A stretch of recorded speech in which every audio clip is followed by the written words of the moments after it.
Mon nom est Arthur. C'est la seule chose qu'il reste de moi et dont je me souviens encore aujourd'hui. J'avais la vingtaine quand les 10 faits se sont déroulés. À cette époque, ma dernière relation amoureuse a tourné au cauchemar. Mon ex-petite amie m'a violemment agressé alors que nous venions tout juste de nous disputer au sujet de notre prochain séjour de vacances. Après cet incident, mon corps et mon esprit sont restés marqués plus profondément que je ne l'aurais cru. Pendant 5 ans, je n'ai fait que vivre dans l'ombre des événements que je pensais ne jamais pouvoir oublier un jour. Cet événement allait être la raison de nombreux choix que je regrette amèrement aujourd'hui. Un jour de juin, j'ai reçu cette notification. Mon journal favori, celui qui m'apportait chaque nouvelle innovation de la semaine. Celle-ci me présentait un article relatant la création d'une puce créant un lien entre l'homme et la machine, pouvant modifier et supprimer des souvenirs marquants que l'on souhaiterait ne jamais avoir vécus. Bien sûr, ce produit n'était qu'expérimental, alors j'ai tout de même émis quelques doutes quant à la véracité de l'information. Sur le papier, c'était une opportunité à ne surtout pas manquer. Après tout ce temps, j'allais enfin pouvoir revivre. 2 jours se sont écoulés avant que je ne reçoive une réponse. Dans ce mail, le laboratoire m'a tout de suite mis en garde sur plusieurs points. Point numéro 1, ce projet n'est encore qu'au stade de test.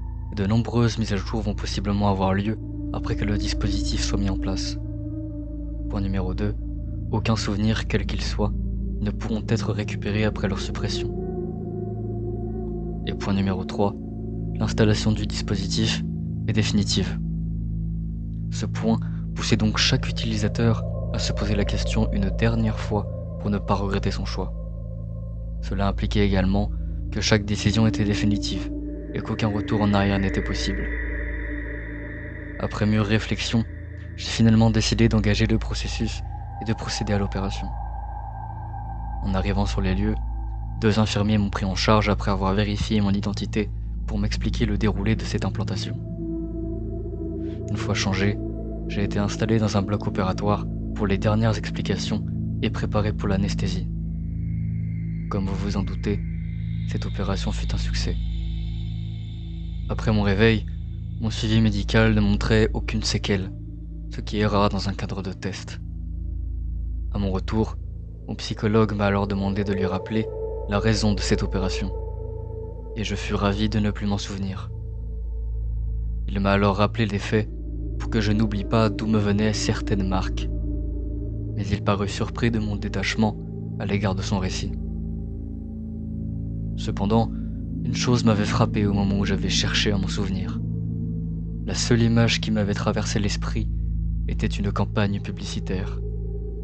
Sur le moment, je n'ai eu aucun mal à placer cet événement sur le dos de mon cerveau, essayant de s'adapter tant bien que mal à ce vide mémoriel. Je vivais avec cet implant et mon quotidien avait enfin retrouvé de sa couleur. Malgré cela, il me restait tout de même un problème à résoudre, celui de cette campagne. Pourquoi ai-je pensé à la promotion d'une bouilloire multifonction sans même en connaître l'existence? C'est à ce moment-là que ma vie est de nouveau basculée dans un cauchemar sans fin. Après cet événement, j'ai décidé de reprendre contact avec le laboratoire pour leur demander si ce phénomène était bien réel ou simplement le fruit de mon imagination.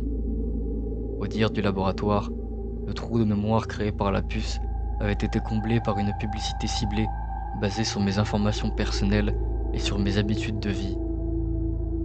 Je suis resté un temps à regarder dans le vide, bloqué devant mon écran d'ordinateur à penser au pire scénario possible.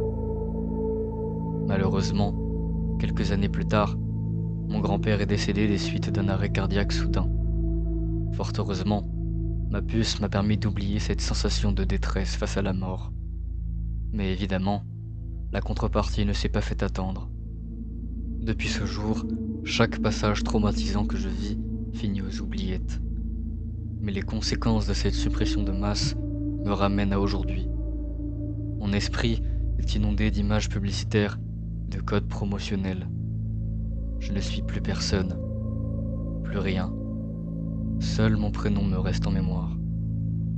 Est-il bon de garder ces souvenirs douloureux pour rester qui nous sommes, ou vaut-il mieux les détruire au détriment de notre liberté de penser?